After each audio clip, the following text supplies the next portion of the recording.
चिमूर लोकसभा निवडणूक आम्ही जिंकत आहोत, सर्व सूत्र हाती घेतली आहे। पराभव समोर दिसत आहे म्हणून कार्यकर्त्यांमध्ये संभ्रम निर्माण करण्याचा विरोधकांकडून प्रयत्न केला जात आहे। भाजपमध्ये जाऊन जे गुलाम होऊन जगत आहेत त्यांनी एकदा आरशात पाहावे। भाजपचा पराभव झाला तर माझे मंत्रीपद जाईल ही भीती त्यांना आता झोपू देत नाही, असा टोला विरोधी पक्षनेते विजय वडेट्टीवार यांनी मंत्री धर्मराव बाबा आत्राम यांना लगावला आहे। दरम्यान विजय वडेट्टीवार भाजपमध्ये जाण्यासंदर्भात ज्या काही बैठका चर्चा झाल्या त्यात मीही सहभागी होतो, त्यामुळे आज नाही तर उद्या विजय वडेट्टीवार भाजपमध्ये नक्की जाणार असा मोठा दावा मंत्री धर्मराव आत्राम यांनी केला आहे।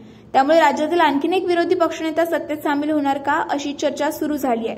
यावरून आता विजय वडेट्टीवार यांनी आत्राम यांचा चांगला समाचार घेतलाय।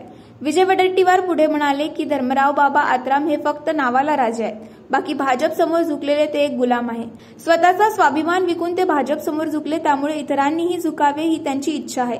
पण आम्ही स्वाभिमानी आहोत, काँग्रेसला जिंकून देऊ। 4 जूनला कळेल गडचिरोलीमध्ये कोण राजा आहे।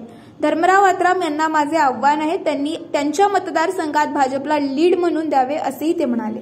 बदनाम करू नका, ज्याला तथ्य नाही, ज्यामध्ये सत्य नाही, अशा प्रकारच्या स्वतः बेईमानी करायची, स्वतः पक्ष फोडायचा आणि पाप करायची आणि त्या पापामध्ये पांघरून घालण्यासाठी दुसऱ्याला ओढायचं आणि दुसऱ्याला बदनाम करायचं, हे जे काही चाललं आहे हे बिनबुडाचं आहे। याला कुठलाही आधार नाही। मी 10 वेळा सांगितलंय, पुन्हा सांगतोय, ही जागा आम्ही जिंकतोय आणि मी ते सर्व सूत्र हातात घेतले। त्यामुळे यांनी पराजय नजरेपुढे ठेवून माझ्या कार्यकर्त्यामध्ये एक संभ्रम निर्माण करण्याचं काम ही मंडळी करत आहे। तो कसला राजा, तो श्रीमंत असेल पण विचाराने भिकारी झालेला राजा, त्याचं कोण ऐकणार? अशा राजांना कोण भिकालणार? आणि त्यामुळे अशा फालतूच्या बळबळ करणाऱ्या गोष्टी यांनी करू नये।